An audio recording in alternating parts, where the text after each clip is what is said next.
Bom dia a todos vocês, agradeço a Deus por estar aqui, agradeço o convite da Associação Central Amazonas. Vamos começar hoje, vou falar para vocês sobre ansiedade. Existe ansiedade que é uma coisa agradável, né? Tipo assim, eu tô doido para chegar, por exemplo, eu, César, né? Tô com saudade dos meus netinhos, filho da Thaís. Thaís mora em Jacareí, trabalhou no Novo Tempo, mas ela ganhou o primeiro menino, que hoje tem 8 anos, aí não teve como fazer um acordo, ela pediu demissão do Novo Tempo para cuidar dessa criança, né? Ela trabalhava como psicóloga no Novo Tempo, e na escola bíblica, aconselhamento, e aí depois nasceu o outrozinho, que tem 4 anos hoje, aí que ela fica em casa. Então ela fez um curso na PUC de São Paulo para poder fazer atendimento online. Então ela tem feito esse trabalho. Meu genro, Sérgio, trabalha na gerência da gravadora Novo Tempo, Sérgio Teles Marques. Então ele estava acontecendo isso, até que o Thaís conseguiu uma ajudadora ali. Então o Sérgio chegava em casa e ela ia começar a atender à noite, então era uma carga pesada para ela, ficava o dia inteiro com as crianças e à noite atender ainda. Mas graças a Deus, Deus mandou uma moça a Renata, muito legal, que ajuda ela, então ela já conseguiu ajeitar a agenda dela. Então Thaís faz esse atendimento aí. Nesse site dela tem vários artigos muito interessantes, tá, para vocês poderem ler. E então, quer dizer, eu vim para cá, para Manaus, na sexta-feira. Na quinta queria vê-los, né? Eles moram em Jacareí. Eu sou do Rio, mas estou ficando mais tempo perto da TV Novo Tempo. Ali tem um sítiozinho, ali fica no meio do mato ali, num lugar que pertence a Mogi das Cruzes, né? Na estrada que passa em frente a Novo Tempo. Você anda ali da Novo Tempo até minha casa, nesse sítiozinho, dá 23 quilômetros. E aí, vez ou outra, eu vou lá no Rio de Janeiro, minha cidade, sou do interior do Rio, Nova Friburgo, região serrana. Lá tem minha casa, tinha meu consultório, que eu parei de atender para poder me dedicar a rádio, TV, palestra e lives e tudo isso. E então estou com saudade, estou com saudade de voltar e ver os meninos. Às vezes eu consigo, geralmente eu tiro 2, 3 dias por semana para pegar, levar na escola adventista e tal. Aí o outro vovô, outra vovó que pega de tarde, eu saio com eles para passear e tal. Então uma curtição realmente estar com os netinhos, né? Então, quer dizer, é uma ansiedade normal, uma ansiedade positiva, né? Quero rever minha filha, rever meu genro e tal. Então, essa é uma ansiedade que tem uma expectativa boa, não tem nenhum problema em relação a isso, né? Mas tem ansiedade no sentido desprazeroso, uma ansiedade que aí já começa a ser patológica, doentia, né? Que machuca. Então, a ansiedade é essa sensação de vazio interior, uma coisa que às vezes aperta aqui no peito. Alguns autores teóricos falam que quando é um sofrimento assim, com aperto no peito, chamam de angústia. Estou com uma angústia, um aperto no peito, será que eu vou infartar e tal, né? Outras pessoas que têm uma sensação de um bolo na garganta. Muitos pacientes que eu atendi ao longo da vida, doutor, parece que é um negócio que sobe e desce, foi no gastro, fez endoscopia, não tinha nada, foi no otorrino, não tinha nada, né? Mas então, porque eu vou mostrar para vocês daqui a pouco, de que a ansiedade excessiva, a ansiedade alta, a ansiedade exagerada, ela se manifesta de maneiras diferentes, né, nas pessoas.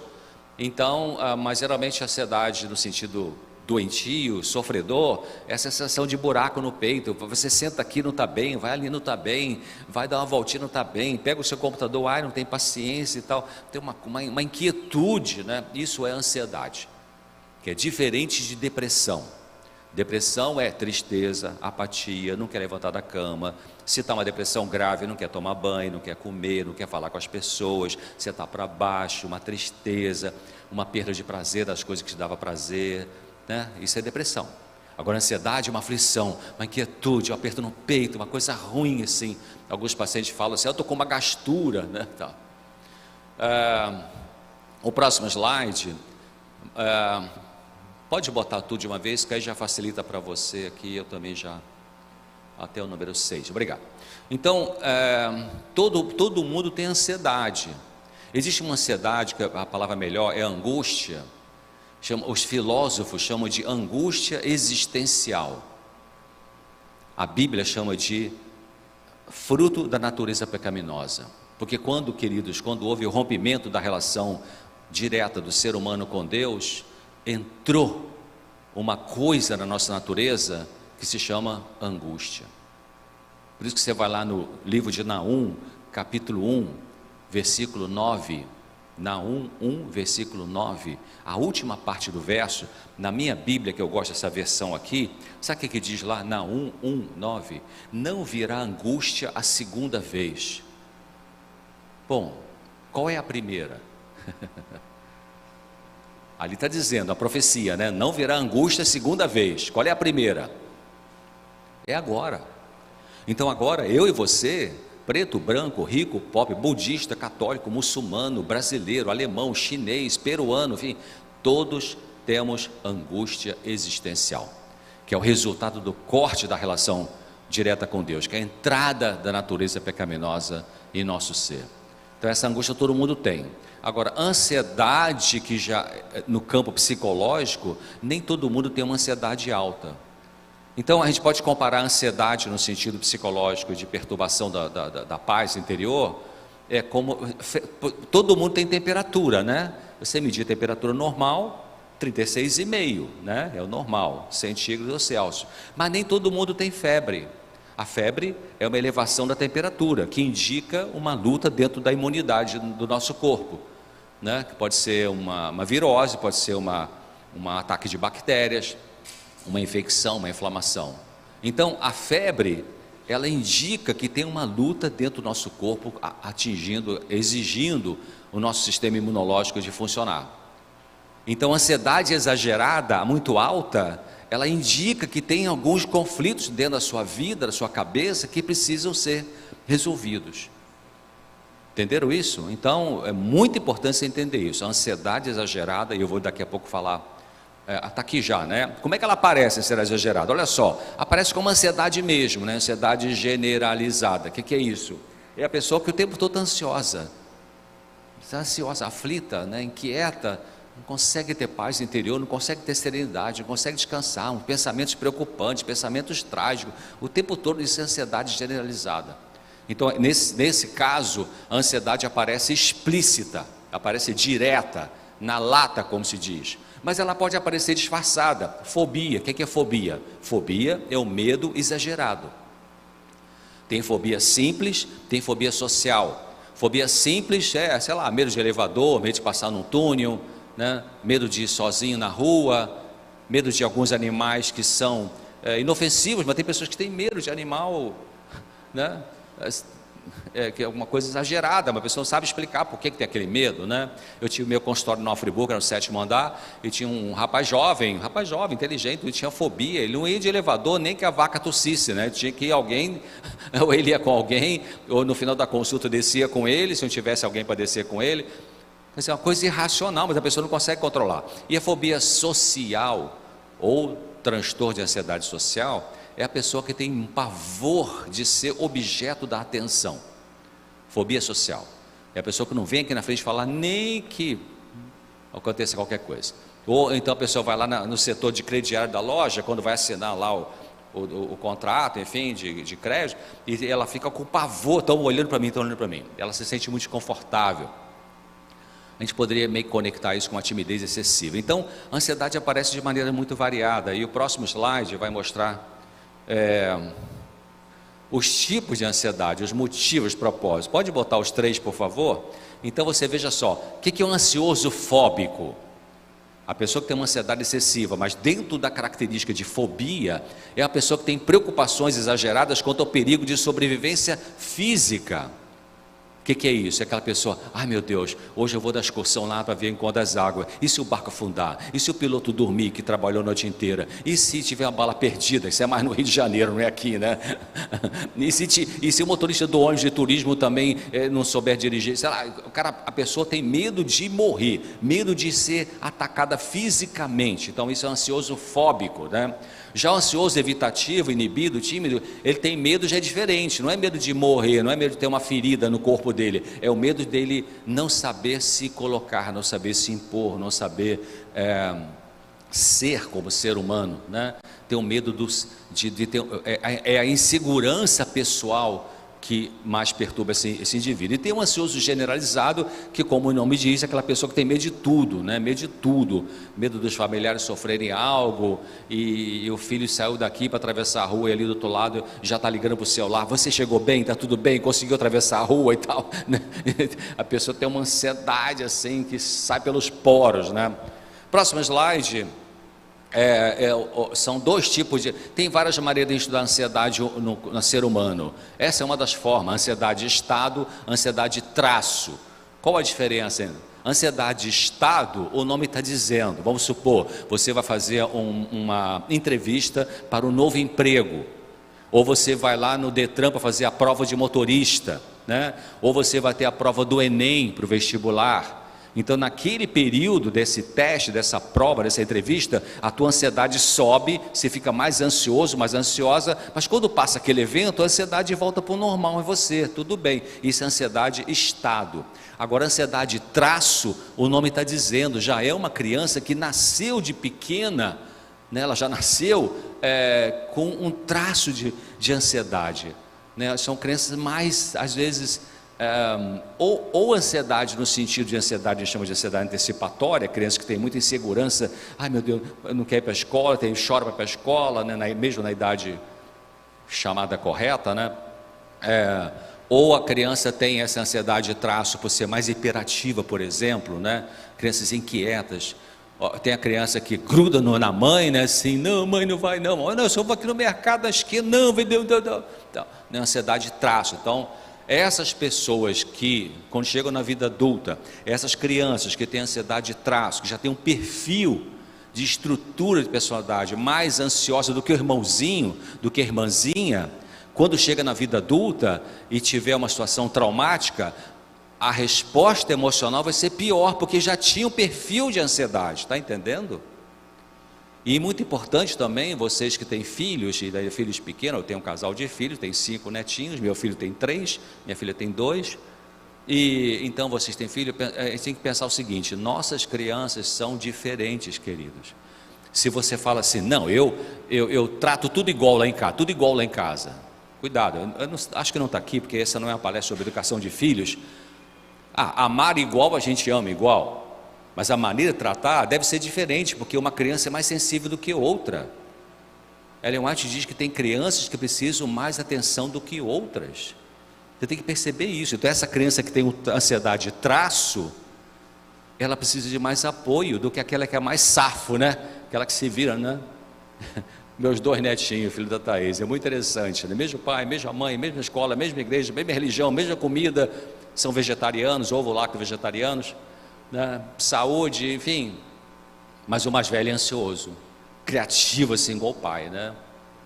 O meu genro, ele é muito criativo, já fez muito DVDs, fez o da Laura Moreno lá em Israel, fez Daniel Litt, que fez o Marquinhos de Maraial, é o Sérgio que faz a Novo Tempo Chão, porque ele é criativo para fazer isso, e monta lá toda a estrutura desse DVDs, né? Aí o menor começou, aí, o maior tem 8 anos, teve uma certa ansiedade antecipatória para ir para a escola, não foi fácil, tadinho. Já o mais novo, o Telzinho, tem 4 anos, foi para a escola adventista agora esse ano, e eu estou lá, levo o bichinho e tal, e aí estava todo mundo naquela expectativa: como é que vai ser para ele entrar na escola o primeiro dia, né? Aí chega lá, aí eu dou um abracinho, querido, um beijo, aí a gente todo ansioso, né? Um beijo e tal, e tá bom, vô, tchau, bem, tá bom, tudo certo, foi embora, entrou. E o outro: vovô, ele sempre, o mais velhinho assim, eu levo às vezes na escola, e ele fala: vô, não esquece de falar para o outro vovô, para outra vovó, né, os pais do Sérgio, para chegar 10 minutinhos antes. Não, tá bom, que fica tranquilo, o vovô vai falar. E aí esse outrozinho vai lá. Então, quer dizer, preste atenção nisso, né?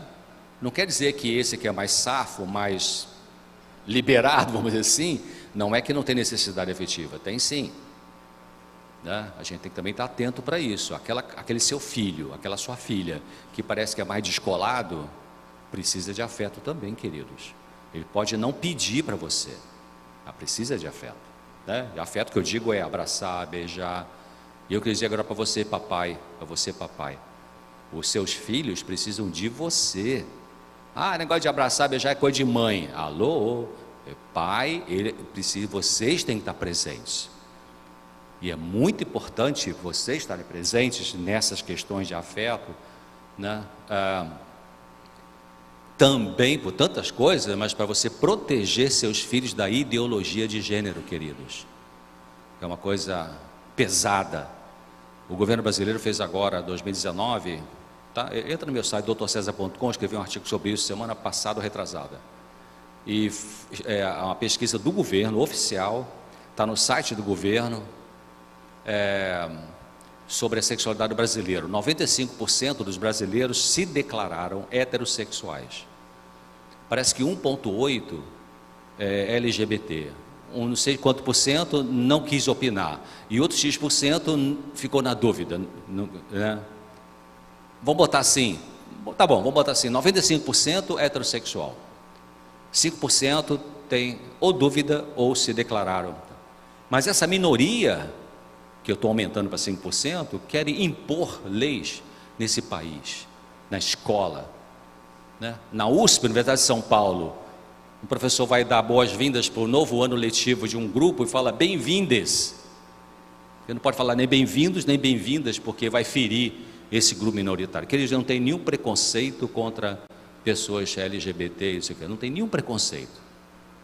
Quando eu olho essas pessoas como psiquiatra, eu penso, sabe o que? Sofrimento. Não é sem vergonhice, sofrimento. Claro, eles vão dizer, que isso, você está me discriminando? Não. Eu já atendi esse pessoal, muita gente.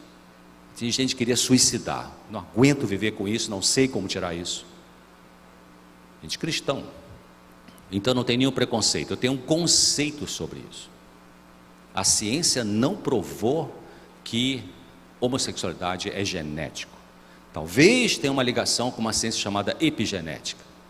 Uma vez a divisão me chamou e outro rapaz que fez um doutorado nessa área de epigenética, fomos lá fazer uma programação para os pastores do Brasil e todo, e da América do Sul em espanhol, já tinha uma hora para português, uma hora para espanhol, e falamos sobre isso. Eu conversando com esse rapaz, ficamos no mesmo hotel, esqueci o nome dele agora, um doutor nessa área. Ele falou, pode ser epigenética. Epigenética é aquilo que acontece no ambiente, na família, e que influencia a maneira do gene se expressar. Mas eu pesquisei bastante isso, não tem nenhum trabalho. Querem um autor que é pé no chão em relação a isso? Chama-se Nicolosi. Nicolosi. Tem um livro em português dele, um ou dois. Joseph Nicolosi parece. Até teve uma morte meio estranha, a morte dele, né? Um americano pesquisador, membro da Associação Americana de Psicologia. Enfim, então só um parênteses que eu estou saindo um pouquinho, que eu vou voltar. Mas só para orientar vocês, né? O que esses grupos minoritários LGBT, eles são preconceituosos, porque eles não aceitam que você tenha uma ideia diferente sobre as causas da homossexualidade que eles têm. Então eles são preconceituosos. Claro, eles têm que ter liberdade, tem que acabar com a homofobia mesmo. É um absurdo espancar um indivíduo que é gay, isso é um absurdo, tem que ser punido, tem que ser preso, tem que ter trabalho social, tudo isso, né? Comunitário, essas pessoas que são violentas em relação a esses indivíduos. Mas esse indivíduo não tem direito de realmente querer impor a essa minoria as leis para mexer na educação do Brasil, do brasileiro e tal. Não tem esse direito.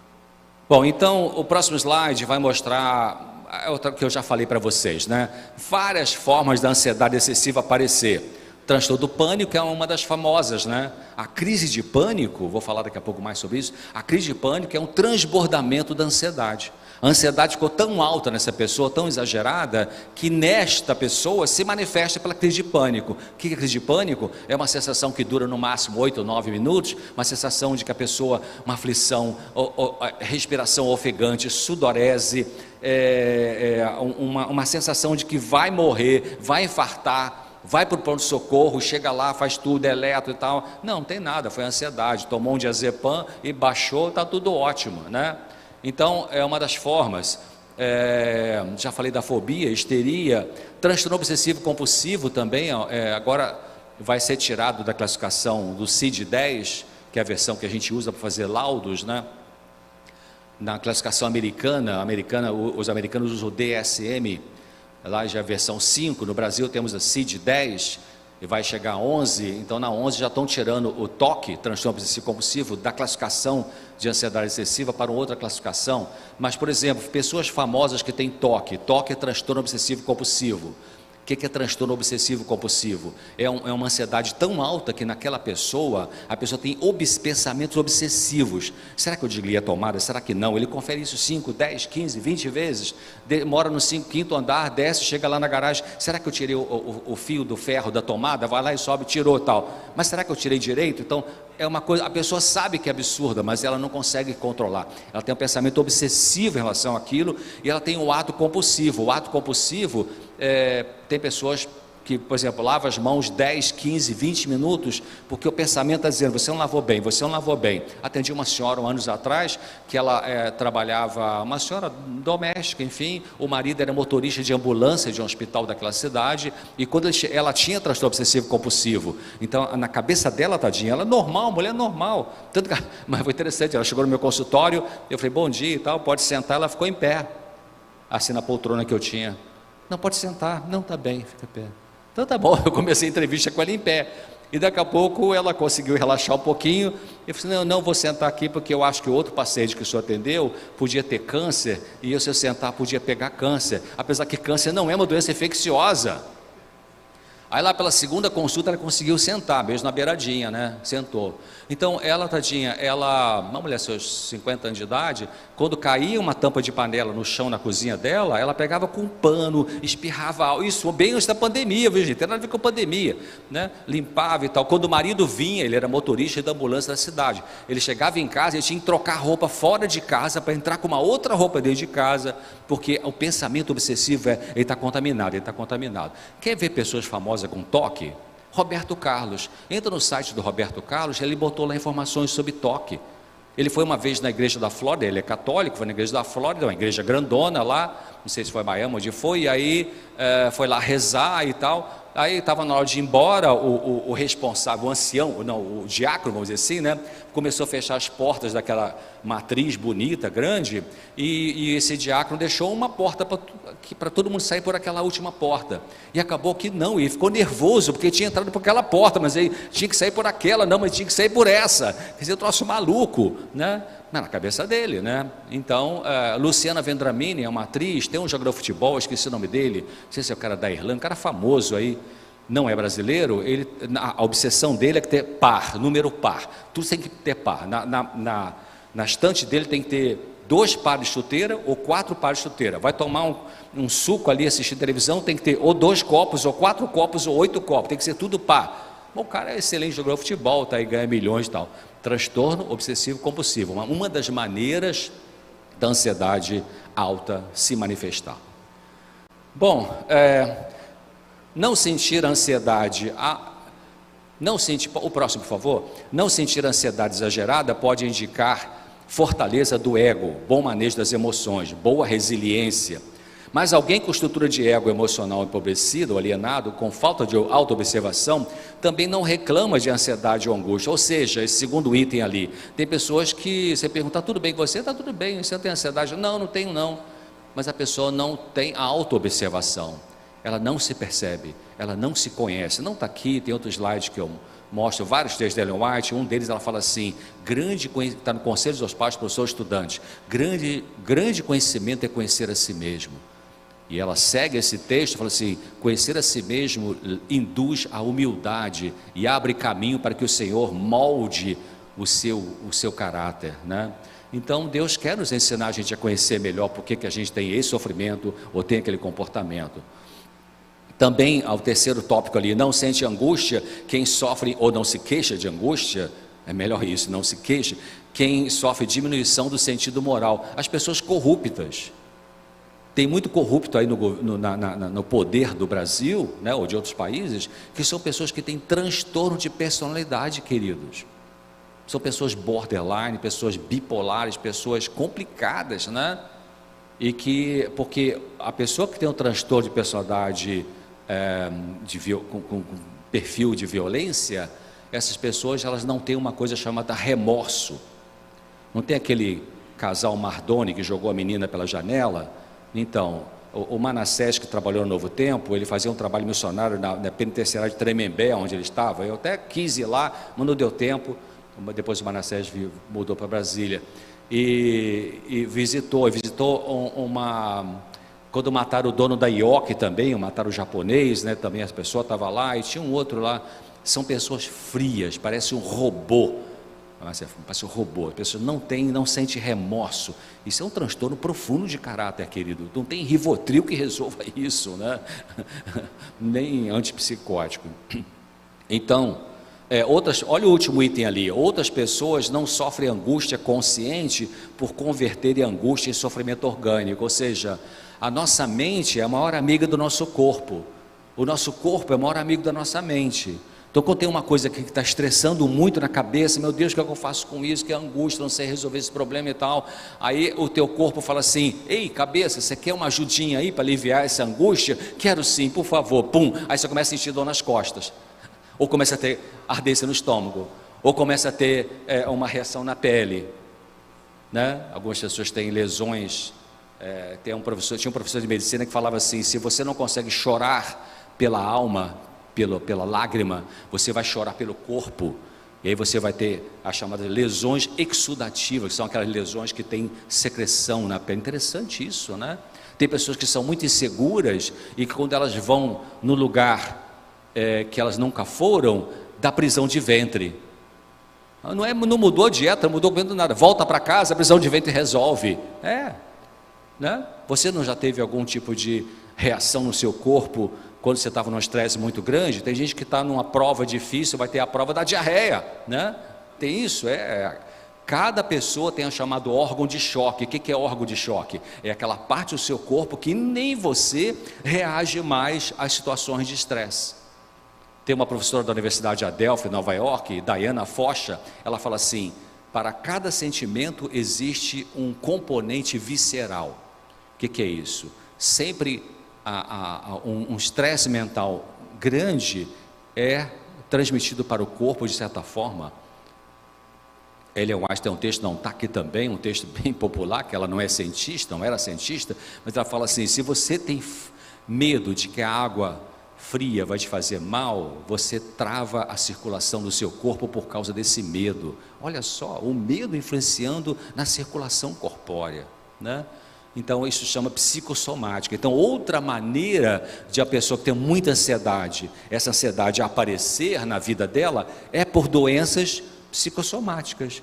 E essa autora inspirada por Deus, Ellen White, ela diz que 9 entre 10 doenças têm origem na mente. O que é isso? Eu estou há 40 anos estudando isso para entender isso, né? Então é isso aí. Próximo slide então mostra, será que a ausência de percepção da angústia é o mesmo que a ausência de sintomas? Se você não percebe que você não tem angústia, você não vai ter sintomas? Não, você pode ter sintomas, só que você pode desconectar. A nossa mente produz uma defesa, tipo assim, é como se teu inconsciente pensasse assim: eu não vou pensar que eu tenho angústia, porque pensar que eu tenho angústia é muito angustiante. Então você desconecta essa reflexão. E eu estudei nos Estados Unidos, estudei com um médico americano, coreano. Ele falava assim: alguns pacientes de Alzheimer, ou seja, claro, a doença Alzheimer tem vários fatores biológicos, genéticos, epigenéticos, tudo isso. Mas se algumas pessoas, elas tiveram sofrimentos importantes na vida e que elas não conseguem pensar naquele sofrimento de tão doloroso, a mensagem que essa emoção passa para o cérebro desliga, por favor, porque eu não consigo pensar nesse trauma que eu vivi. Aí o cérebro desliga, só que às vezes o cérebro não consegue desligar seletivamente, acaba desligando meio que tudo, e aí você começa a ficar esquecido, e aí favorece o Alzheimer. Faz sentido isso, não faz? Então, quem não sente angústia consciente, segundo tópico, não tem sintomas de sofrimento emocional? Não vai ter sim, porque alguns sintomas eles podem não ser evidentes no exprimir a presença de angústia, ansiedade alta. Eu tenho um casal de amigos meus, eles foram obreiros muitos anos na CPB e depois foram fazer estudos fora e tal, enfim, e não preciso dizer quem é, porque ética, né? Mas ela, a senhora, é bem ansiosa, né? Muito ansiosa. Uma pessoa muito querida, muito missionária esse casal, plantador de igrejas, né? E ele tem uma aceleração, ele é hiperativo. Mas ele fala comigo assim, sozinho, pois é, porque a fulana, aí cita o nome da esposa, ai, tá bom que o senhor deu aquele remedinho para ela. Eles são bem naturistas, são vegetarianos, tudo isso, mas ela estava com tanta ansiedade que não conseguiu resolver com valeriana, com passiflora, com camomila, com nada de cava-cava e tal. Então tive que entrar com medicamento benzodiazepínico, dosagem bem baixinha, né? Tipo assim, um diazepam de 5 miligramas dividido em 4. Diazepam de 5 miligramas dividido em 4 é água com açúcar, né? Para as pessoas. Mas ela toma e ela funciona bem, graças a Deus, né, que é preciso dosagem pequenininha. Mas ele, cara, bem imperativo, já montou várias igrejas, fundou igreja para aqui, para ali e tal. E ele fala, pois é, porque ela tá tão ansiosa, vamos orar mais, doutor César, por ela e tal. Mas ele é ansioso, só que não percebe que é ansioso, porque a ansiedade dele é canalizada para um monte de trabalho, hiperatividade, tudo isso, né? Ele não consegue ver que isso é uma ansiedade, né? Então, a gente nem sempre tem consciência das nossas lutas interiores, né? Então, por exemplo, uma forma disfarçada de ansiedade aparecer, o gaguejar, a presença de um tique nervoso, né? Pessoas que têm contrações. Assisti a um congresso de psiquiatria no Rio Grande do Sul, um psiquiatra famoso do Rio Grande do Sul, da Universidade Federal lá, ele tem um tique, né, tal, é uma forma de sofrimento neurológico e psicológico. Enfim, enurese, né, a criança que volta a fazer xixi na cama, a criança que já conseguia controlar e volta a urinar na cama. Então isso pode ser a presença de alguns falam que pode ser, claro, tem que descartar toda a parte física, né? Com urologista, com pediatra, tudo isso, urologista pediátrico. Mas a enurese, que é voltar a fazer xixi na cama, quando já controlava, pode ser um sintoma de uma tristeza em algumas crianças, né?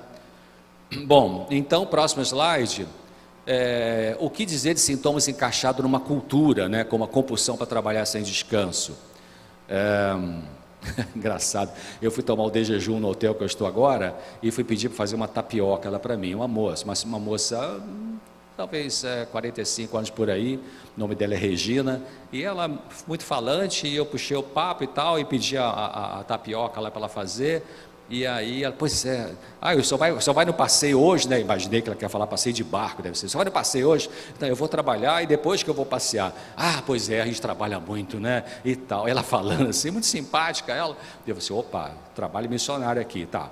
E aí, enfim, não, porque nós temos que aproveitar a nossa vida e tal, porque ontem aconteceu isso comigo e tal. E ela conversando, eu ali, tá bom. Aí depois subi lá no quarto, peguei o livro da série Esperança, peguei um folheto que eu mandei fazer dos canais do Novo Tempo, voltei lá para Regina, eu faço um programa na TV, assiste, falo sobre ansiedade, educação de filhos, tudo isso e tal. Dei o livro para, que bom, vou falar com a minha irmã também. Eu falei assim, legal. Então, compulsão para trabalhar, né? E tem que aproveitar toda oportunidade, né, gente? Toda oportunidade tem que aproveitar, né? Então, workaholics, né, são pessoas que são viciadas em trabalho, detestam o fim de semana, e ficam angustiados querendo chegar segunda-feira logo para trabalhar de novo. O que é isso, né? Ninguém vai criticar, porque o cara é trabalhador, né? Mas pode ser uma ansiedade excessiva, né? Então, o próximo slide, por favor. As causas espirituais de ansiedade. Eu já falei para vocês dessa perda da relação direta com Deus. Causas, do ponto de vista psicológico, que é a parte de baixo, ali, o segundo item, o que pode favorecer o surgimento de ansiedade exagerada nas pessoas? Traumas da infância, ansiedade traz, como eu falei, perdas afetivas importantes para aquela criança, como a morte de um dos pais, a separação dos pais, briga de família, tensões na família por causa de talvez dependência química ou do pai ou da mãe, alcoolismo, outro problema, abuso verbal, abuso físico, abuso sexual, abuso emocional. Todas essas situações traumáticas geram uma ansiedade. Você tem um conflito importante no seu casamento e aí você fica mais ansiosa, mais ansioso, dorme mal, come demais, ataca a geladeira ou perde apetite, depende, né? Tem pessoas que cada um tem um perfil. Então, se você está com essa ansiedade muito alta, próximo slide, por favor, e você não pensa nas causas que podem acontecer e vai usar a medicação, você talvez possa ficar dependente do remédio, né? Então, a ansiedade excessiva, ela significa, o próximo slide, por favor. O próximo? Ou o anterior, deixa eu ver. Isso, obrigado. Então, a ansiedade excessiva, voltando ao que eu falei antes, ela significa que tem uma luta dentro de você, consciente ou inconsciente, que você ainda não conseguiu resolver muito bem, ou está em processo de resolução, né? A gente nem sempre tem consciência dos nossos conflitos, sabe por quê? Por aquilo que eu falei, a dor dói, é uma redundância, né? A dor dói, e a gente geralmente quer fugir da dor, não é isso? Geralmente a gente quer fugir da experimentação da dor. Tem uma psiquiatra da Universidade de Harvard, doutora Lee Vaillant, morreu poucos anos atrás. Ela estudou muito sobre a angústia humana do ponto de vista psiquiátrico, era uma psiquiatra. Troquei e-mails com ela sobre a angústia humana e tem várias maneiras como ela coloca o conceito de saúde mental. Um deles é, saúde mental tem a ver com você expressar o sentimento e experimentar o sentimento. Qual a diferença? Expressar, você verbaliza, você fala. Jesus estava lá sofrendo e falou assim: Pai, por que me abandonaste? Quando Jesus falou, Pai, por que me abandonaste? Ele tinha perdido a fé no Pai? Não, ele estava expressando a dor. A minha alma está cheia de tristeza até a morte, fica aqui comigo e ora comigo. Ele estava expressando. Então você precisa falar da sua dor. Tem um professor de psiquiatria da Universidade Federal de Fortaleza, Ceará, professor Adalberto Barreto, criador da terapia comunitária. Tem uma frase dele que ele fala assim: se a boca fala, os órgãos saram, e se a boca cala, os órgãos falam. Entenderam? Vou repetir: se a boca fala, os órgãos saram, porque você expressou, então aliviou. Não precisa jogar para o corpo, a mente não precisa jogar para o corpo. Mas se a boca cala aquilo que você precisaria falar, o corpo vai falar, porque essa emoção tem que sair de algum canal, senão você pira, surta, vai ter que ser internado. Entendeu, queridos? Então, claro, a maneira de falar que é importante. Então, saúde mental tem a ver com você expressar o sentimento. Talvez 40% de vocês que estão aqui, pelos estudos científicos, tem o perfil de guardar. Talvez 50% consegue falar e 10% é intermediário. Então, se você tem dificuldade de expressar seu sentimento, comece a trabalhar a partir de hoje de você falar isso. Falar de maneira adequada, evidentemente, não atacando o outro. Falar para a pessoa adequada também. Não abra seu coração para pessoas que são do sexo oposto, a não ser o seu cônjuge, a não ser um tiozão lá, já idoso, uma tia, alguém, um conselheiro pastoral, sabe? É importante desabafar, claro, para Deus, né? E Deus convida isso: vinde a mim, desabafa, eu vou ajudar você. Então, próximo slide, crise de pânico e vínculo emocional. Olha só que interessante. Muitas mães ansiosas, com dificuldade de cuidar do bebê com serenidade, com autocontrole, com calma, essas mães vão ter, por causa dessa ansiedade muito alta, isso afeta a criança. E na vida adulta, essa criança que conviveu com uma mãe muito ansiosa, ou pode ser um pai muito ansioso, pode ter dificuldades para regular suas emoções, autorregulação de emoções. Ou seja, porque o vínculo com a mãe foi cheio de ansiedade por parte dessa mãe.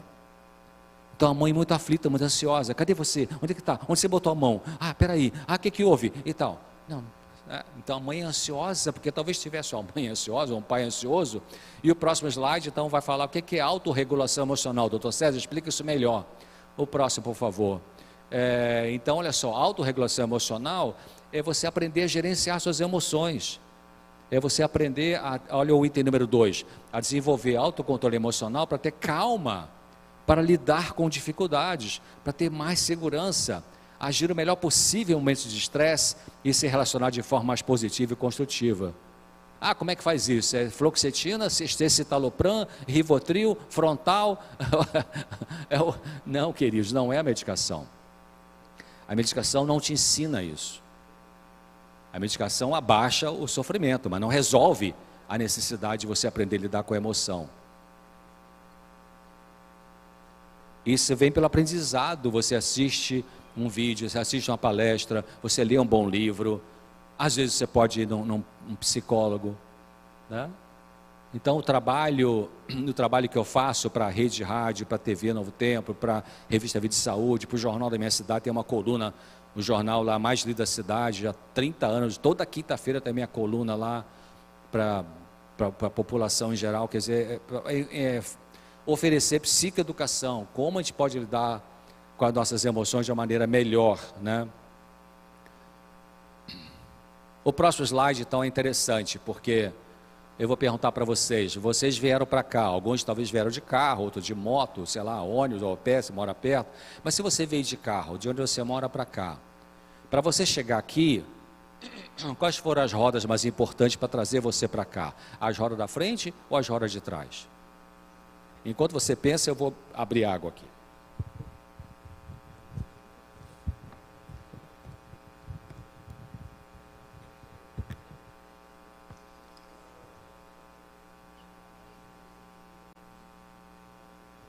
As rodas da frente ou as rodas de trás? Bom, quando você vira o volante para a direita, o carro vai para a direita. Você vira o volante para a esquerda, o carro vai para a esquerda. As rodas de trás, elas seguem as da frente, não é isso? Então, as rodas mais importantes para levar você num certo destino, num carro convencional, são as rodas da frente. Porque a de trás segue onde a da frente mandar. Então, olha só a nossa mente como é que funciona. As rodas da frente são os pensamentos, as escolhas, a palavra técnica é volição, e as de trás são importantes também, são sentimentos e a fisiologia, como é que nosso corpo reage. Já falei para vocês, pessoas muito ansiosas, ou a gente com muita ansiedade, tem o órgão de choque, né? Onde se manifesta. Então, parece que a minha tendência, quando a minha ansiedade aumenta por alguma razão, é pressão arterial. Já entra a genética, que minha mãe é hipertensa, meu avô é hipertenso, meu tio é hipertenso, então joga contra, né? Aumenta aí. Então, dor na nuca pode ser um sintoma que eu posso ter se eu estou mais ansioso. Então, quer dizer, a mente humana funciona assim. O pensamento e as escolhas, ou as decisões, é que devem dirigir a sua vida. Por isso que Paulo fala lá, que o vosso culto seja racional. Racional não é frio, é pensado. Eu falei na comunidade Ser ontem, aprendi já de vários anos para cá, se eu estou fazendo um sermão convencional, um sermão de cunho espiritual, no culto divino, sábado de manhã, e se Deus me toca para fazer um apelo no final do sermão, e aí o pessoal do som coloca uma música para o apelo, eu peço, por favor, pare com a música. Não quero, muito obrigado. Por quê? Porque eu quero que você tome a decisão pensando no que você está fazendo. E aí a música mexe com a emoção. Muita gente que toma e diz, entrega a vida para Jesus no sermão e tal, com uma bela música bela e tudo isso, tomou a decisão aqui, movido pela emoção que a música elevou, chega na esquina ali e já está fazendo a besteira de novo. Porque não foi uma decisão racional, pensada. Muitos anos atrás eu estava nos Estados Unidos, muitos anos atrás, 2005, estudando e trabalhando, e aí tinha uma televisãozinha pequenininha na kitnet que eu morava, e eles pegavam 2 canalzinhos só, eu também não queria assistir televisão. Aí um dia assisti um sermão do Billy Graham, num grande estádio de futebol, e no final do sermão ele fez o apelo, aquele monte de gente na arquibancada, e não tinha zero música, ele fez um apelo racional. Vocês entenderam que o Senhor Jesus é amoroso, é salvador, é bondoso, vocês querem entregar a vida para Ele, então vem aqui perto do palco. Aí o pessoal desceu pensando no que estava fazendo.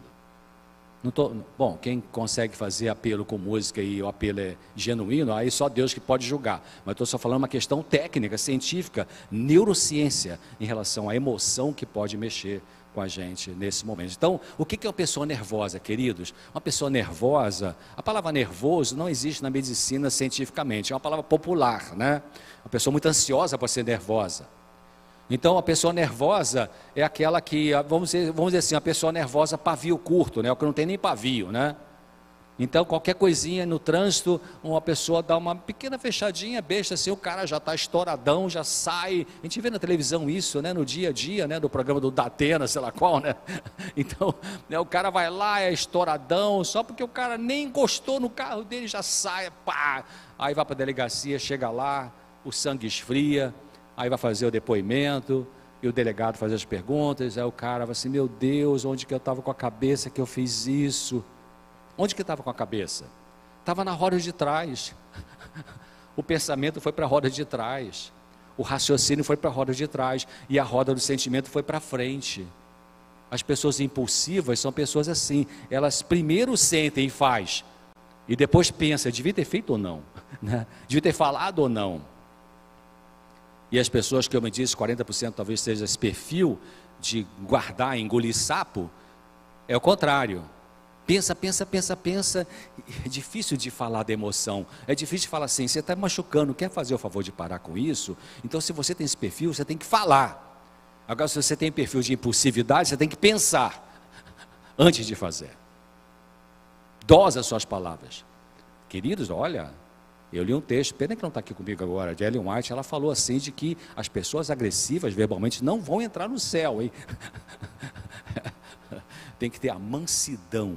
Uma das características das pessoas que estão sendo santificadas é se tornarem pessoas mansas. Se tornar manso e mansa não é você se tornar uma pessoa boba, que deixa todo mundo pisar em cima de você. Não é isso.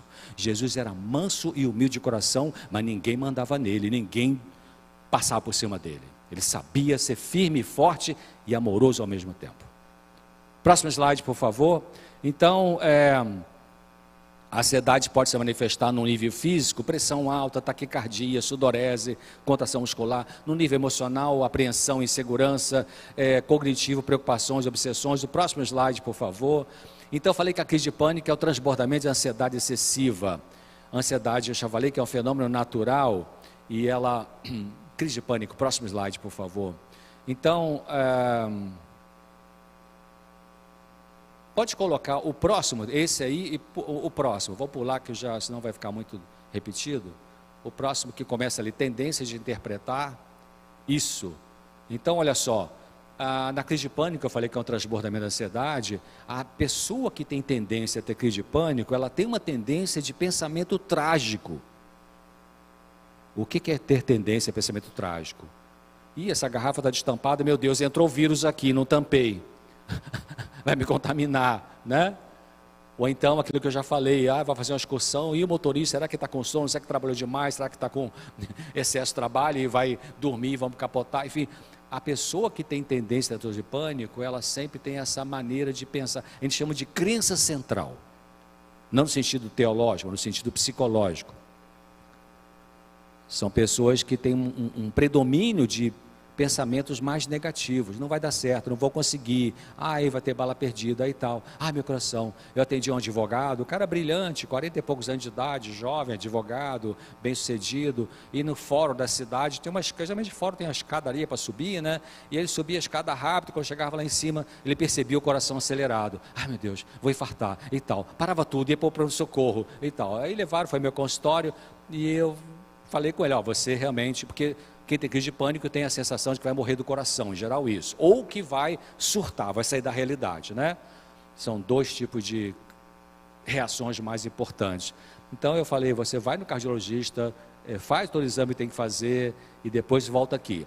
Então tem que ser isso, porque a pessoa tem crise de pânico, ela geralmente acha que vai morrer e é do coração. Então faz o exame cardiológico, porque da próxima, fazendo o exame cardiológico e não encontrando nada, não, teu coração está normal, o eletrocardiograma está normal, a ergometria, o teste de esforço está normal, né? Fez o ultrassom, está tudo normal anatomicamente, enfim. Então, da próxima vez que você tiver com uma ansiedade muito alta, e essa ansiedade vai querer levar você para crise de pânico, o que você tem que fazer em vez de pegar o Rivotril?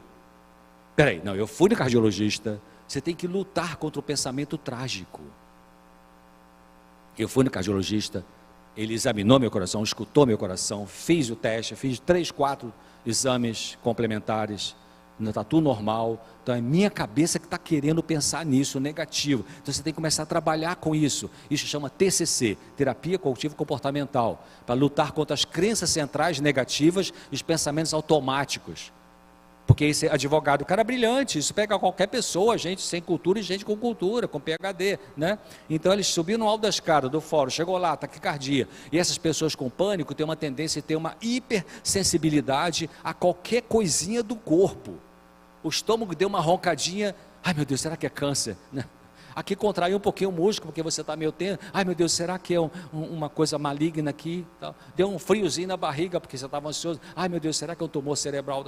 Então a tendência de interpretar as coisas normais do corpo de uma forma exagerada. Então, você tem que trabalhar com a cabeça em relação a isso, né? Próximo slide, por favor. Porque se você tem crise de pânico, é verdade, porque tem a crise de pânico e a síndrome de pânico. A crise de pânico é a pessoa... Eu tive um paciente que teve crise de pânico, sabe o que ele era? Piloto de helicóptero. Ele trabalhava para a Petrobras, né? Pilotava o helicóptero do continente para a plataforma de petróleo, e tinha crise de pânico. E agora, o que eu faço? Vou medicar esse indivíduo, vai ficar sedado, vai dormir no helicóptero, não vou medicar? Foi uma situação de... Acordava de madrugada com pânico. O que eu vou fazer? Tá claro, vou ensinar ele a lidar com os pensamentos automáticos, tudo isso. Mas coloquei uma dosagem bem baixinha, assim, que eu achava que ia dar para segurar a onda, né? Porque algumas vezes a pessoa está tendo tanta crise de pânico seguida que ela começa a ter prejuízo sério na vida, nos relacionamentos, no trabalho, né?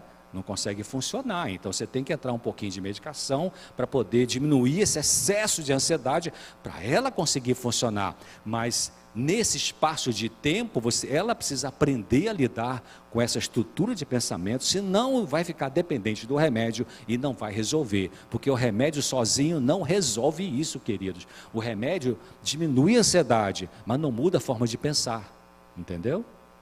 Então, aprender a ter controle emocional. Olha o próximo slide. Mãe, o papel fundamental nesse ensino, porque passa mais tempo com o bebê. Claro, já falei, o pai tem que participar também. Então, dependendo do estado emocional da mãe e do pai, o bebê aprende ou não a ter autocontrole emocional. Próximo slide. Mães ansiosas, que é comum, pessoas com síndrome do pânico que tiveram mães muito ansiosas, né, que não sabiam lidar muito bem com a sua emoção. Elas... próximo slide, por favor. É o anterior, né? Mães ansiosas. Isso, obrigado. Então, olha só o terceiro item ali. Esses ansiosos tiveram, às vezes, mães muito ansiosas, hiperativas, às vezes pai também. Eu falo mãe porque é mais tempo, geralmente, a mãe com a criança. Então, em vez de acalmar essas mães ansiosas, em vez de acalmar a criança, agitava a criança, assustava a criança vai brincar, dá um tropeção, ai meu Deus, espera aí, vai quebrar a perna, não. A criança bota a mãozinha no parquinho na terra, ai espera aí, deixa eu lavar a mãozinha, não sei o quê, mesmo antes da pandemia, né? Então a criança dá um espirro, ai meu Deus, será que é Covid? Então, uma ansiedade lá no teto dessa igreja, assim. Então essas mães lidando com essas crianças, as crianças vão, algumas delas, especialmente aquelas que têm ansiedade de traço, aumenta essa ansiedade. Então, próximo slide. Aí sim, insegurança, por favor. Então, pessoa com pânico, ele quer alguém perto para se sentir mais segura. Gente, eu falei para vocês, pessoas brilhantes, pessoas de nível universitário, sofrem disso. Né? Essas pessoas com muita insegurança tentam compensar a dificuldade de lidar com a sua emoção, que é a autorregulação, e controle da ansiedade pelo vínculo com alguém. Então é meio comum também isso, porque no mundo psiquiátrico nós temos dois grandes grupos de sofrimentos mentais. Tem um grupo de sofrimentos mentais que tem ligação com conflito. O pai era dependente de cocaína e batia em todo mundo, conflito. Mas tem outro grupo de transtornos mentais que tem a ver com vínculo. Pessoas que tiveram no extremo de ter uma relação com pai e mãe negligentes, então não formou um vínculo afetivo dessa criança com esse pai, com essa mãe. Isso ajuda muito para, entre outras coisas, esquizofrenia. E tem outro tipo de vínculo que é o contrário desse, que é supervínculo. É aquela criança que gruda, sabe, insegura. Então, muitas pessoas que têm crise de pânico, elas tentam lidar com isso se agarrando com alguém. Não, eu só vou se você for comigo. Tipo assim, né? Então tem que aprender a desenvolver a segurança pessoal. É um aprendizado isso. De novo eu repito, não é a medicação que vai resolver essa questão. E última palavra, é aprender a lidar com a emoção. Próximo slide, por favor. Então aprender a lidar com pensamentos e emoções que podem ter influência no passado emocional no presente. Aprender a lidar com isso, né? Ellen White tem um texto belíssimo, que ela até compara com o que eu faço quando eu preparo um artigo para a revista Vida e Saúde. Ela fala que temos que examinar no dia a dia o que a gente fez, o que a gente pensou, uma autoanálise, né? Então, olha o item número 2, medicação. A medicação, ela pode controlar sintomas muito perturbadores, é verdade. Mas o meu modo de ver como psiquiatra, a medicação número 3, no tratamento da maioria das pessoas que têm sofrimento mental. Número 1, você e Deus. Número 2, um aconselhamento profissional, de repente cabe sim. Número 3, medicação. Mas a maioria do brasileiro bota o número 1 a medicação. E às vezes não entra nem para o 2, nem para o 3. Pode não entrar para buscar Deus, porque está revoltado porque Deus permitiu que está com pânico. Aí corta a relação com Deus. Aí piora tudo, né? Quando você corta a relação com Deus, tudo piora, queridos. Porque aquele cara vem e faz a festa em cima da sua vida, né? Aquele cara que Jesus disse assim: agora se aproxima o príncipe desse mundo e ele nada tem em mim. Então,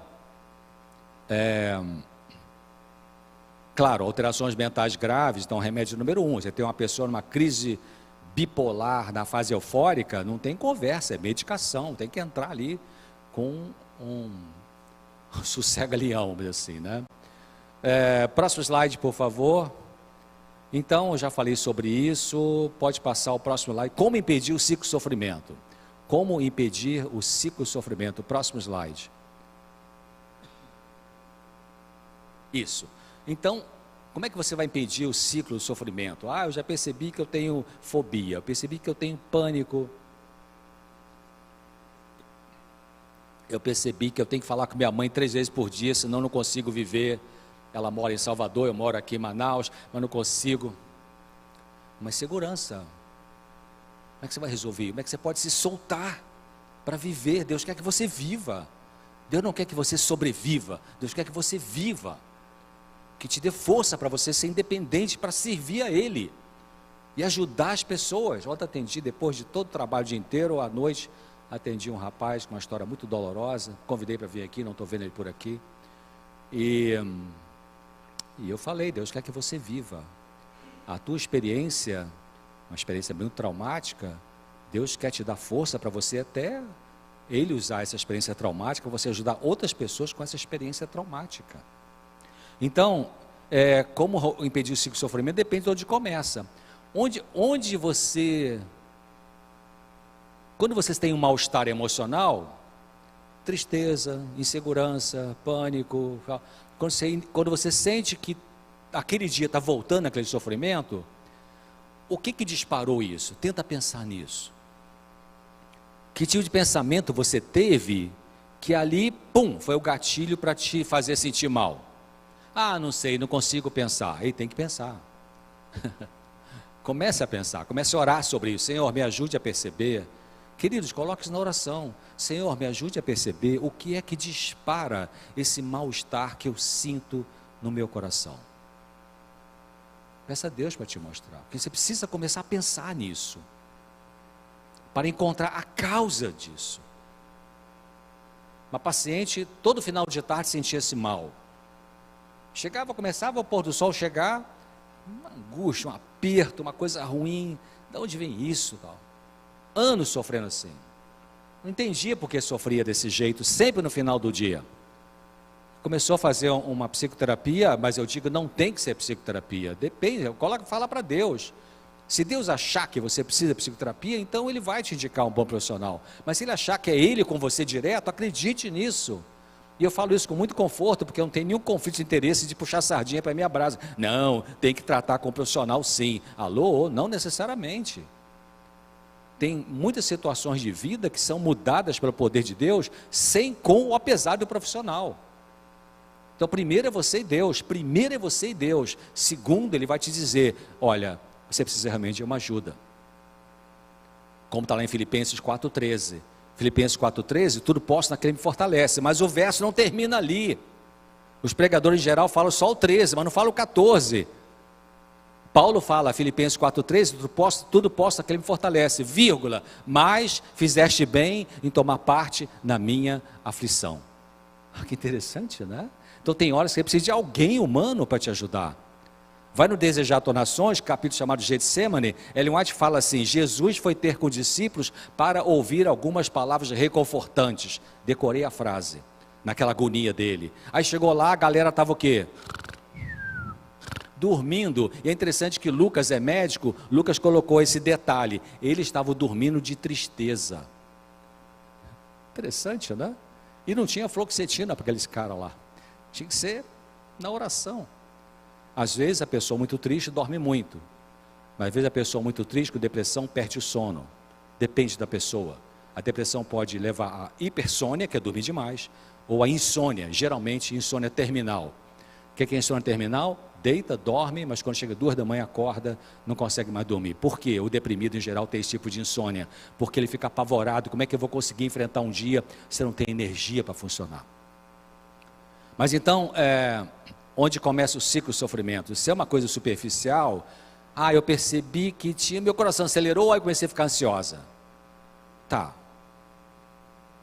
E de onde vem essa ansiedade? Porque, veja bem, eu mostrei o Fusquinha, né? Agora vou dar outro exemplo. Imagina um trem. Você tem a locomotiva e os vagões. A locomotiva vai puxando todos os vagões. Os vagões para andar depende da locomotiva. A locomotiva é que manda no trânsito desse trem. A locomotiva, queridos, na nossa mente é a cognição, é o pensamento. Vai lá, Mente, Caráter e Personalidade, volume 2, tem um capítulo chamado Hábitos de Pensamento. Sabe o que essa autora diz ali? Exatamente o que a ciência diz, a TCC. Ela fala assim, os pensamentos têm que ser controlados, os pensamentos têm que ser educados, não é natural ter pensamentos saudáveis, temos que lutar por eles. Decorei, é isso mesmo, vai lá. Mas é tão chato ficar pensando no pensamento. É verdade, eu concordo com você. Chato. Outro dia levar meu netinho mais velho para a escola, Luquinha, 8 aninhos, aquela ansiedade dele. Vou hoje, mas é muito interessante, a minha filha é muito querida, ensina um monte de dica psicológica para ele, e ele aprendeu muita coisa de lidar. Eu falei assim, eu falei com a minha filha assim, eu vou fazer um programa claramente lá na TV, e vou te entrevistar, para você dar dica para o povo, como é que você está lidando com a tua ansiedade. Filha, você permite? Claro, né? Ele falou, tá bem, vou. Ele aprendeu o macete, aí a gente foi conversando, teve 15 minutos da casa da minha filha até a escola adventista, em Jacareí, e aí, hoje, coisa chata, né? Aí eu também estou aprendendo como lidar com o neto que tem uma ansiedade, né? Eu procurei empatizar com ele, você é chato mesmo, né, querido? Porque se eu não pensar, se eu não fizesse empatia com ele, o que eu ia dizer? Para com isso, tal. Que isso, bobagem, Jesus te ama e tal, Deus é amor, Jesus vai voltar. Já cortava a expressão da dor dele, mas eu escutando ele. É chato, né, querido? É muito chato. Mas a mamãe já me ensinou que eu preciso ver o que eu posso pensar de positivo em relação a isso. Ele falando o que a mãe está ensinando para ele, né? Eu falei, o que a mamãe está ensinando para você? Ela falou que isso é uma coisa que passa. E depois não vai me perturbar mais. Então ele já está aprendendo essa psicoeducação. É isso que a gente tem que fazer para aprender a autorregular nossas emoções, para não ficar dependente do remédio. Ou para, no caso da criança, travar e não vai mais na escola porque tem uma fobia escolar. Então, agora se você já consegue entender mais profundamente a causa do seu sofrimento, então já vai ser um outro tipo de pensamento que você vai ter. Próximo slide, já vou terminando aqui. Então vamos questionar suas crenças centrais. Primeiro, sua ansiedade, desculpe. Eu não deveria me sentir ansioso, mas como não? Tem alguma coisa te ameaçando, alguma coisa que está te perturbando, algum conflito mal resolvido, então isso aumenta a ansiedade.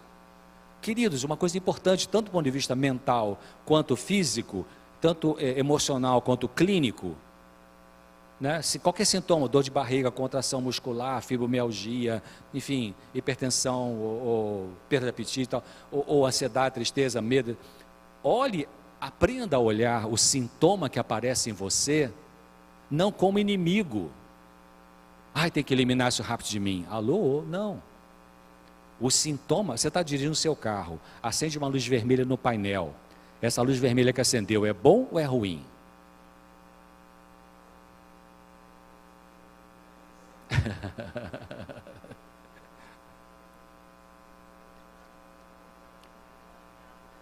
É ruim porque deu problema, te avisou, né? Cara, logo hoje, domingo, é passear com a família, dá um problema aqui, acende a luz do óleo, o que é isso? Será que rachou o cárter, está vazando óleo? É ruim porque avisou, mas é ruim porque está dando problema, mostrou que tem problema, mas é bom porque te avisou para você parar e consertar. Então o sintoma que aparece em mim e você, claro que é desagradável, claro que é ruim, claro que incomoda, mas é uma maneira de Deus chegar para você e falar assim, olha, vamos trabalhar com isso aí, tem alguma coisinha que você precisa mudar no seu estilo de vida, né? Então, tanto que a definição de doença que Ellen White dá, a gente não aprende na faculdade de medicina. Conselho sobre Saúde, 126, 128, ela fala assim, a doença, olha a definição de Ellen White, de Deus, né?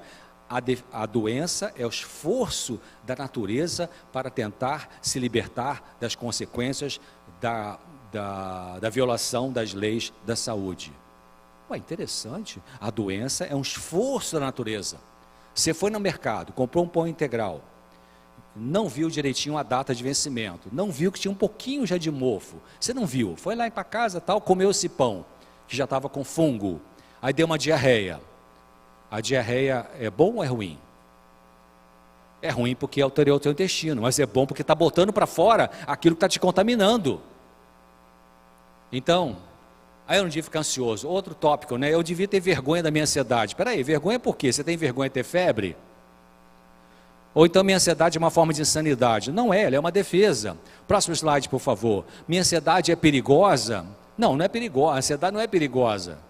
Claro, eu não sei se for uma ansiedade numa pessoa desesperada que pode fazer besteira, mas no normal, essa é uma raridade, quer dizer, é menos frequente. Outra coisa, preciso me livrar logo da minha ansiedade, o que eu faço? O que eu faço? Tem paciente no meu consultório que entrava assim, doutor, bom dia e tal, qual é o remédio que vai passar para mim? Estou exagerando um pouquinho, né? Paciente que tem esse perfil, doutor, qual é o remédio que vai passar para mim? Geralmente são pessoas que já usaram tudo que você imagina, né? E que está pensando que o tratamento é só medicação. E eu gostava muito mais dos pacientes que chegavam no consultório, doutor, puxa, eu estou com uma angústia aqui, me ajude a lidar com essa angústia. Eu disse, aí eu gostava. Pode ser até que precisar de um pouco de medicação. Então comece a pensar nisso, né? Eu sei, você pode ter um sofrimento tão grande que, cara, não sei nem como começar a pensar nisso, doutor. Tá bom, de repente alivia um pouquinho com a medicação temporária, mas assim que possível, tem que ter a parte de psicoeducação. Próximo slide, por favor. Devo ser racional sempre. Mas peraí, você é uma máquina, né? Não pode ter ansiedade, tem que ser racional o tempo todo. Peraí, alô, né? Isso também que Deus está dizendo em sua palavra, né?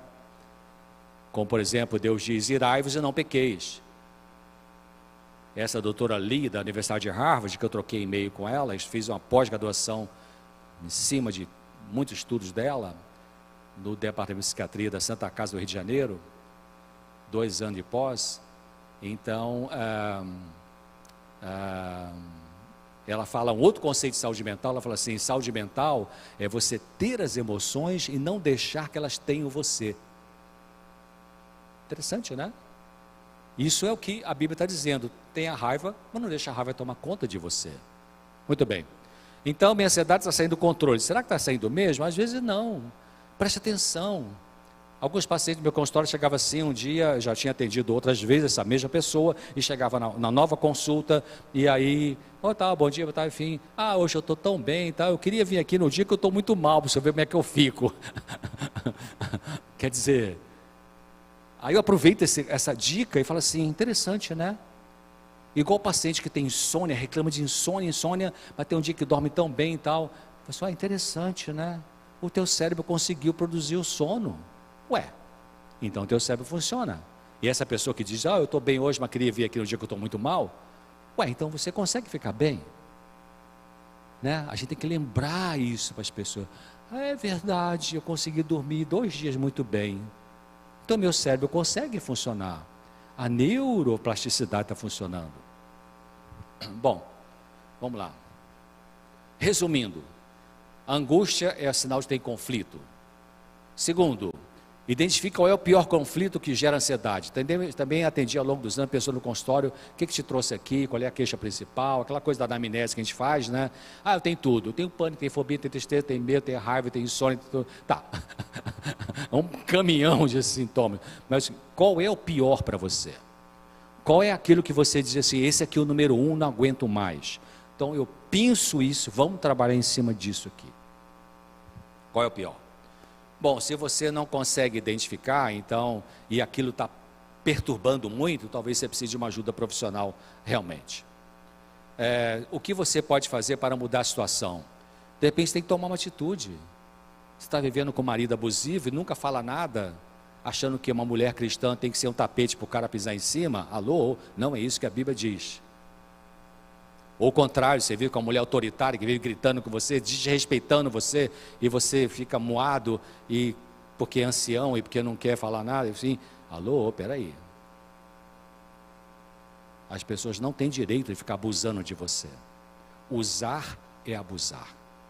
O cristão saudável, humilde, não é aquele que vai deixar que todo mundo fique pisando em cima, sem dizer alguma coisa. Ei, por favor, eu preciso que você fale direito comigo, né? Faça o que depender de você e pare agora de adiar o que precisa fazer. Tem gente que fica adiando, não, segunda-feira eu faço isso, segunda-feira eu faço, segunda-feira eu vou ler aquele livro, segunda-feira eu vou ligar para o psicólogo, segunda-feira eu vou falar com o pastor, conselheiro da associação, segunda-feira eu vou dizer para o meu marido aquilo que eu estou precisando falar, segunda eu vou falar para a minha mulher, essa segunda-feira nunca chega. Toma a decisão. Primeiro, ore a Deus. Tem um pensamento que fala assim, antes de você orar, a primeira coisa a fazer é orar. Mas depois de orar, tem muita coisa para fazer. Se algo não depende de você, comece a pensar que você precisa aceitar a situação.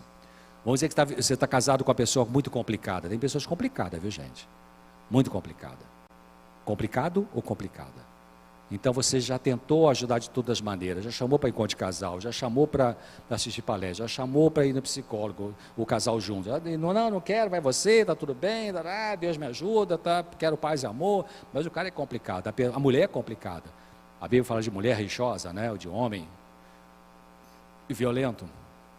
Então você precisa aceitar no sentido assim, bom, deixa eu respirar um pouquinho, em vez de ficar o casal olhando de frente para o outro e você não encontra a solução, diga para Deus, Senhor, então eu vou virar para a vida e vou cuidar um pouco da minha vida, meus filhos, meu hobby, meu trabalho, meus estudos, meus parentes, meus amigos.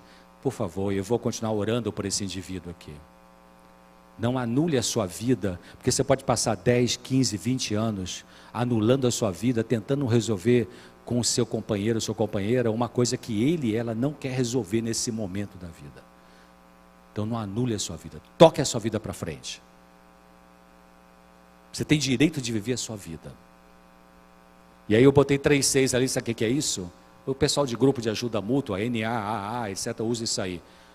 Vamos supor, vou dar um exemplo aqui, que não é o exemplo nosso aqui, mas vamos supor que a pessoa está casada com um sujeito que é alcoólico, o alcoólatra, tem a doença do alcoolismo. O alcoolismo é doença, não é sem vergonhice, é uma doença.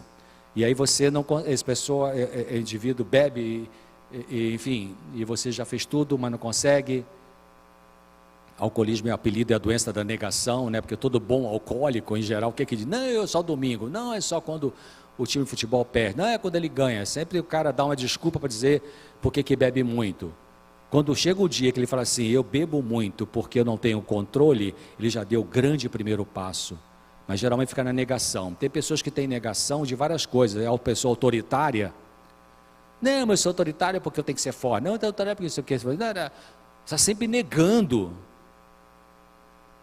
Até depois de 25 anos de casamento, você casado com uma pessoa autoritária, passou 25 anos e finalmente, depois de 25 anos e um dia, essa pessoa autoritária vira para você e fala assim, poxa, desculpe, tá? Eu acho que eu sou uma pessoa autoritária mesmo, mas você também está... Aí dá vontade de esganar, né? Porque, pô, não entendeu nada, né? Então você vai usar os 3 Cs, até que Deus traga outra solução. O que é 3 Cs? Eu não causei isso, o comportamento da pessoa, eu não posso controlar isso, e eu não posso curar isto. Vou repetir, eu não causei isso, eu não posso controlar, e eu não posso curar. Você joga a toalha para Deus. Senhor, eu não causei esse autoritarismo nessa pessoa, eu não posso curar, e eu não posso controlar. Me ajude. Que aí você já alivia, você tira de sobre os seus ombros responsabilidades que você estava assumindo que não era para você assumir em função do comportamento ruim dessa pessoa. Bom, 7º, não fique brigando com você, tem que aceitar essa perda, volte para outras coisas na vida. O próximo slide, por favor. Evite se concentrar na dor, né? Você descobriu a dor, mas não fique pensando nela, mais um toquinho. O próximo slide, por favor. Comece a pensar no que dá para fazer. A saída começa a se pensar sobre o assunto e suportar a dor. Dr. Augusto Cury fala assim, ele, quando eu fazia o Claramente sozinho, eu fiz, a esposa dele gosta muito de assistir o Novo Tempo, e eu pedi para interceder com ele, ele fez um vídeo sobre casamento, coloquei lá no Claramente, específico Claramente, e tal. Então no livro dele ele fala assim, não concordo com tudo que ele fala, mas ele fala assim, saia do palco aqui, você está no palco da tua vida, no dia a dia você está no palco da tua vida, saia daqui, senta ali, e olha você funcionando no dia a dia. A Bíblia chama isso de examinai-vos a vós mesmos, né? Está lá numa das cartas de Paulo. Ellen White fala disso, o grande conhecimento é conhecer a si mesmo. Então, a gente tem que sair, queridos. Um dia eu escrevi um artigo que é assim, ser inconsciente é normal, mas continuar inconsciente é anormal. Quer dizer, a gente vive no automático. O que é viver no automático? As pessoas normais vivem no automático. Automático é você acorda de manhã, vai lá, faz sua higiene pessoal, toma seu de jejum, troca de roupa, e dá um beijinho nas crianças, vai trabalhar, depois para o almoço, depois volta para casa, janta, assiste um pouquinho de televisão, ajuda lá, vai deitar. Esse é automático, o dia a dia. Mas você tem que sair do automático. Nós temos que sair do ordinário para o extraordinário. O que é isso? Dá uma olhada para você. Pense o que está acontecendo na sua vida. Raciocine para ver o que você pode fazer para melhorar. Então, a dor não é você, né? Eu vou pular isso aqui. Então, ninguém pode lidar com a sua angústia, próximo slide, 13, item 13. Ninguém pode lidar com a sua angústia em seu lugar. Nem remédio, nem profissional de saúde, nem quem te ama. É você mesmo. A peteca está na sua mão. E Deus vai te ajudar. Deus vai junto com você.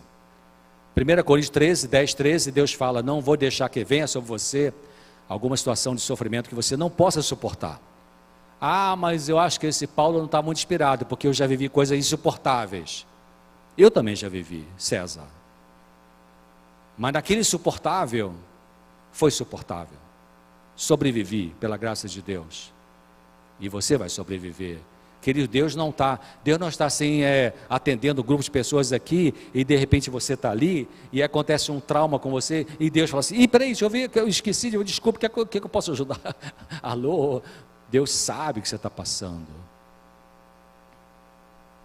Tem um texto de Ellen White, que não está aqui, eu já vou terminar em 2 minutos. Eu boto muitos textos de Ellen White aqui na minha Bíblia. Eu escrevo aqui, que me ajuda a pensar e ajudar. Olha só, esse texto está no livro Jesus, meu modelo, página 328. Jesus, meu modelo, 328. Ela fala assim, o Senhor considera nossas aflições. O Senhor considera nossas aflições. Graciosa e distintamente, Ele as limita e as distribui. Olha que texto interessante, é como se ele falasse assim, olha, Maria, 10 miligramas de angústia para você, João, 3 miligramas de fobia para você. Não é que Deus manda o sofrimento para você, queridos, cuidado com isso. Muita quarta-feira de oração, irmãozinho vem aqui, peço a oração aos irmãos, porque Deus mandou um câncer para mim, e eu quero que Deus me... Ei, alô, Deus não manda doença para as pessoas. Deus se afasta quando você diz, deixa que eu faça do jeito que eu quero, o que eu como, o que eu opino. Então ele se afasta e aquele cara vem e faz a festa. Próximo slide. Então, terminando, né? Então, se você já chorou, já desabafou, já falou com um monte de gente, então agora é a hora de parar de chorar, queridos. Se você não desabafou para ninguém, não falou nada, está guardando isso há 22 anos, eu já atendi paciente com 50, 60 anos, que falou assim: doutor César, esse que eu vou falar para o senhor agora é a primeira pessoa da minha vida que eu vou falar. Você imagina 60 anos aguentando? Agora é hora de você cuidar de você. Deus vai te ajudando. E eu termino com 1 Pedro 5, 16, 6 e 7. O que diz lá? 1 Pedro 5, 6 e 7. É o último slide esse. 1 Pedro 5, 6 e 7.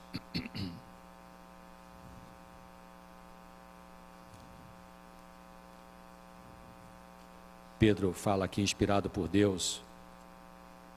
1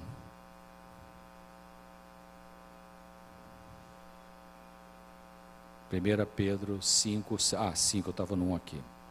5, 6 e 7. Humilhai-vos, pois, debaixo da potente mão de Deus, para que a seu tempo vos exalte. Por que esse texto está aqui? Humilhai-vos, quer dizer, você finalmente procurou Deus. A gente procura um monte de coisas e deixa Deus por último. E aí no verso 7, lançando sobre ele toda a vossa ansiedade, porque ele tem cuidado de vocês. E o Salmo 91, 15, eu não vou ler que eu já sei decor. O Salmo 91, 15, ele fala de 5 passos de terapia, a terapia de Deus, 5 passos, Salmo 91, 15. Primeiro, Deus fala assim: ele me invocará, ela me invocará. Você procura Deus, você procura Deus, ele me invocará. Estarei com ele ou com ela na angústia. Terceiro passo, livrá-lo-ei dessa angústia. E quarto passo, glorificarei. Ele me invocará, eu ouvirei, estarei com ele na angústia, livrá-lo-ei e o glorificarei. Deus vai fazer isso na nossa vida, na medida que a gente se humilhar diante dele e procurar perseverantemente. Grande abraço para vocês, muito obrigado pela atenção. Pastor Moisés, obrigado mais uma vez.